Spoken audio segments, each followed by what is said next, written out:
लेकिन कुछ 700-800 साल पहले वहां आसपास के मुसलमान राजाओं ने जब आक्रमण किया ब्रज पे, सब मंदिर तोड़ने का बात हुआ, तो वहां के जो पुजारी हैं उन्होंने भगवान के इस गोपाल विग्रह को जमीन में गड्ढे में गाड़ दिया, ढक के, और चले गए। तो बड़ा विचित्र बात है, हम सोचेंगे कि भगवान का विग्रह है, कोई कैसे भगवान को आके ऐसा तकलीफ दे सकता। तो ये भगवान का लीला है। भगवान जब विग्रह के रूप में आते हैं हम पे कृपा करने, तो एक असहाय के रूप में आ जाते हैं कि जैसा भक्त रखे। अगर भक्त बोलेंगे यहाँ बैठ जाओ, भगवान बैठ जाएंगे। अगर भक्त कहेंगे विग्रह से, जो प्रेमी भक्त हैं भगवान के, कि अब जमीन के अंदर जाओ, अभी मुसलमान आने वाले, तो भगवान चले जाते। अब भगवान ने कहा समय हो गया, कुछ वर्ष बीत गए, अब मुझे गर्मी लग रहा है, तो माधवेंद्रपुरी मैं आपका राह देख रहा था कि आप आए और मैं आपको ये सेवा दूं। मैं आपसे सेवा लेना चाहता हूं और आप मुझे इस विग्रह को बाहर निकाल के स्नान कराइए।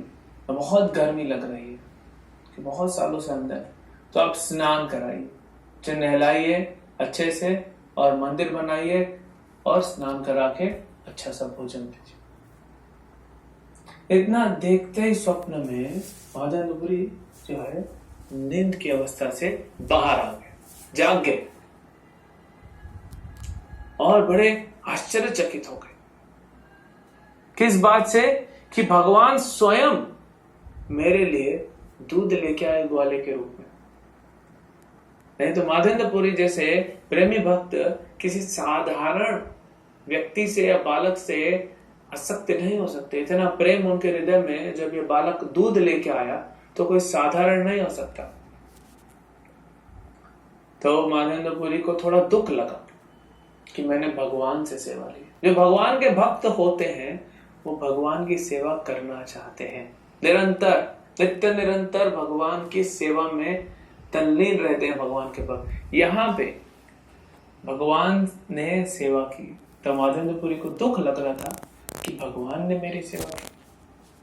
लेकिन कुछ समय बाद ये दुख को माधवेंद्रपुरी ने छोड़ा और भगवान ने जो निर्देश दिया, जो आदेश दिया, जो सेवा दी, उस पे ध्यान लगा। तो तुरंत माधवेंद्रपुरी उठे और गांव में चले और गांव वालों से बताया कि भगवान गोपाल मेरे स्वप्न में आए और यहाँ पे गोवर्धन के ऊपर गोविंद कुंड के पास, अब आज भी जाएंगे तो स्थान है, पुरातन मंदिर है वहां पे जो गोपाल जी का है। तो गोपाल विग्रह वहां पे है और भगवान ने स्वप्न में कहा कहां पे है, वहां से उन्हें निकालना है। तो सब गांव वाले तैयार, साधु बाबा कह रहे हैं तो झूठ नहीं होगा, चलिए। इतने पैसे नहीं, इसलिए आप हमारी मदद करें। बहुत भक्तों को ले चलिए और वहां पे जंगल घना है, तो हंसिया कुल्हाड़ी रास्ता साफ करने के लिए, झाड़ियां काटने के लिए जो चाहिए वो सब औजार ले लो। तो सब तो घर में था, किसान थे, सब ले लिए और चले। जब वो निश्चित स्थान पे पहुंचे जो भगवान ने कहा था और वहां पे खोदना जमीन को चालू किए, तो देखे इतना सुंदर गोपाल का विग्रह। सारे ब्रजवासी आनंद में भर गए, आश्चर्यचकित हुए और आनंद में भर गए कि हमारे प्राण प्रिय, प्राण वल्लभ भगवान यहाँ पे प्रकट हो। ब्रजवासियों के लिए हमेशा ही प्राण से भी प्रिय है कृष्ण, वो प्रकट हुए तो सब ब्रजवासी बड़े प्रसन्न हो गए। फिर उन्होंने विग्रह को उठाया तो ब्रजवासियों ने कहा विग्रह बहुत भारी है। तो जो मजबूत शरीर वाले, फौलादी शरीर वाले कुछ भक्त थे वो आए और उन्होंने विग्रह उठाया और माधवेंद्रपुरी ने विग्रह को वहां पे स्थापित किया। एक बड़ा शिला गोवर्धन का ऐसे रख के उसके ऊपर भगवान को स्थापित किया और पीछे से, जैसे विग्रह है तो पीछे से सपोर्ट देने के लिए एक दूसरा शिला खड़ा किया। सारे ब्रजवासी देखते रहे भगवान के सुंदर विग्रह को।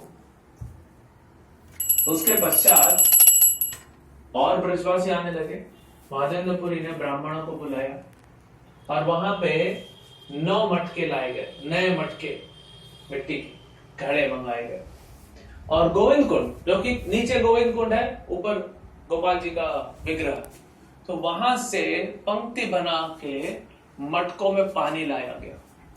कि भगवान ने कहा था बहुत गर्मी भी लगी है और भगवान जो विग्रह है बहुत वर्ष जमीन में रहने से तो धूल तो उसको निकालना है।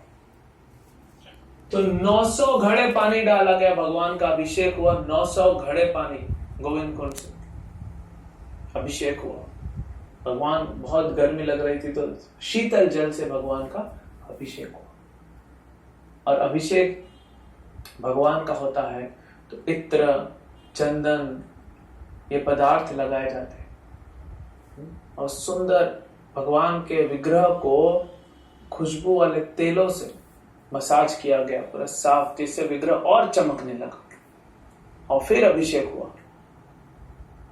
फिर इत्र लगाए भगवान के पूरे विग्रह के, और फिर सुंदर जल से जो खुशबू वाला, उससे भगवान का पुनः अभिषेक हुआ। अभिषेक के पश्चात सारे ब्रजवासी आ गए थे, पानी आ रहा था, अभिषेक हो रहा था। अभिषेक के पश्चात तुरंत भगवान को नए वस्त्र और आभूषण अर्पित किए। गांव से भक्तों ने लाए नए वस्त्र, भगवान को धारण कराए और उनको आभूषण दिए। अब अभिषेक हो गया, वस्त्र धारण कर लिया भगवान ने, अब भगवान के लिए भोग की तैयारी। जैसे ही ब्रजवासियों को पता पड़ा, जैसे हमने कहा कि ब्रजवासियों के लिए प्राण से भी प्रिय प्राण वल्लभ कृष्ण है, तो जैसे उनको पता पड़ा कि विग्रह यहाँ पे अपने घर से आते आते आटा, दाल, चावल, सब्जियां जो घर में था सारे गांव से सब सामग्री ऊपर आ गई कि भगवान आए तो खाएंगे। भगवान तो एकमात्र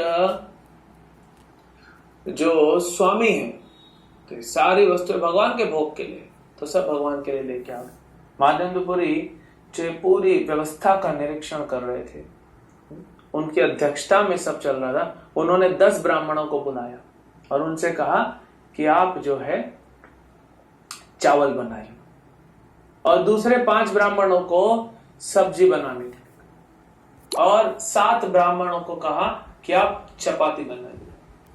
ब्रज में चपाती बड़ा फेमस है, ब्रज की रोटी, तो ब्रज में चपाती बनाइए। चपाती बना बना के बड़ा सुंदर घी लगा के वहां पे चपातियों की थप्पी लगाई।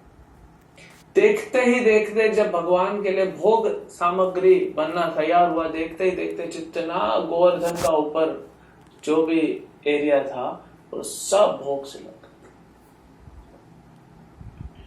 अनेकों प्रकार की सब्जियां, साग, सब्जी, चपाती, अनेकों प्रकार के चावल, दाल, फल, सब वहां पे मिठाइयां, सब ब्रजवासी बना बना के वहीं पे और भगवान के लिए ला रहे थे।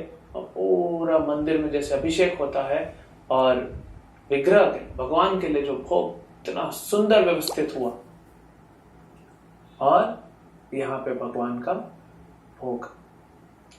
भगवान क्यों प्रकट होते हैं विग्रह के रूप में? भगवान ने कहा माधवेंद्रपुरी को सपने में कि मैं यहाँ का अधिकारी हूं, मैं यहाँ का स्वामी, और मुझे इस जमीन से निकाल के यहाँ स्थापित कीजिए और एक मंदिर बनाइए। भगवान ने कहा कि मैं विग्रह के रूप में सब भक्तों पे कृपा करने के लिए, अनुग्रह करने के लिए सबको दर्शन दूंगा। कुछ व्यक्ति कहते हैं कि भगवान इतने छोटे विग्रह में कैसे? तो भगवान तो अनंत हैं। सारी सृष्टि जो है, न कि एक ब्रह्मांड, सारी सृष्टि भौतिक और आध्यात्मिक भगवान के उदर में रहती है।